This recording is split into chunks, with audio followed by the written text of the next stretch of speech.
یہ ایک مسئلہ ہے، ہزاروں مسائل میں سے ایک مسئلہ یہ ہے کہ ایک جملے میں ایک ہی لفظ ایک سے زیادہ معنی میں استعمال ہو سکتا ہے یا نہیں، اس کا ثمرہ کیا ہے، فائدہ کیا ہے اس نزاع کا۔ نماز پڑھتے ہیں نا ہم سب، ماشاءاللہ ہم سب نماز پڑھتے ہیں۔ نماز میں تکبیرۃ الاحرام کے بعد کیا پڑھنا واجب ہے؟ سورہ الحمد، لا صلاۃ الا بفاتحۃ الکتاب۔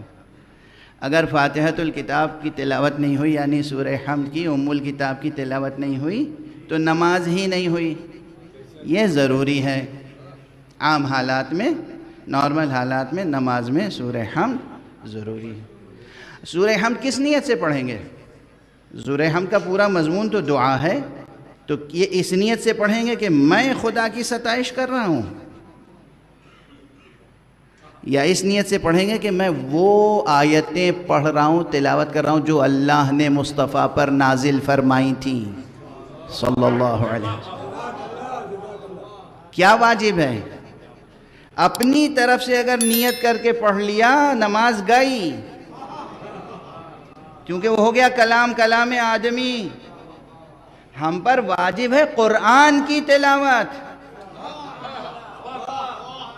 ہم پر واجب ہے وہ سورہ جو اللہ سبحانہ وتعالی نے حبیب کبریا صلی اللہ علیہ وآلہ وسلم پر نازل کیا تھا، یعنی ضرور اس میں ہے موجود الحمدللہ رب العالمین، تو یہ ہمارے دل کی صدا بھی ہے نا الحمدللہ رب العالمین۔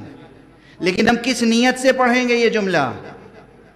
یہ نہیں کہ میں ستائش کر رہا ہوں اللہ کی کہ تمام تعریفیں اللہ سبحانہ وتعالی کے لیے ہیں، نہیں، ہم تو اس نیت سے پڑھیں گے کہ یہ وہ آیت پڑھ رہا ہوں جو اللہ کی طرف سے نازل ہوئی۔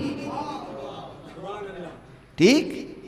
ایاک نعبد و ایاک نستعین، بنیادی طور پر فریاد ہے ضمیر انسانی کی، بنیادی طور پر دعا ہے، ہمارے دل کی پکار ہے، مگر وہاں جب ہم کہیں گے ایاک نعبد و ایاک نستعین، اپنے جملے کی نیت سے نہیں کہہ سکتے، اس نیت سے پڑھنا ہوگا کہ یہ قرآن کا جملہ ہے۔ اگر صرف اپنی نیت سے پڑھا نماز گئی، کیونکہ واجب کیا ہے؟ آپ کو ارشاد نہیں فرمانا ہے، یہاں پہ کچھ آپ کو ارشاد فرمانے کے لیے قنوت ہے، آپ کے ارشاد فرمانے کے لیے موقع الگ الگ ہیں۔ آپ کو اس وقت قرآن مجید میں نازل ہونے والا سورہ حمد پڑھنا ہے۔ اب اگر آپ نے اسی نیت سے پڑھا کہ ہم سورہ حمد کی تلاوت کر رہے ہیں، قرأت کر رہے ہیں، نماز ہو گئی۔ لیکن اگر اصول فقہ میں یہ مقرر ہو گیا کہ ہر لفظ کو ایک سے زیادہ معنی میں استعمال کرنے کی اجازت ہے، تو آپ پڑھ رہے ہیں اس نیت سے کہ یہ آیتیں قرآن کی ہیں، ساتھ میں یہ معنی بھی مضمر ہے، پروردگار یہی میرے دل کی صدا بھی ہے۔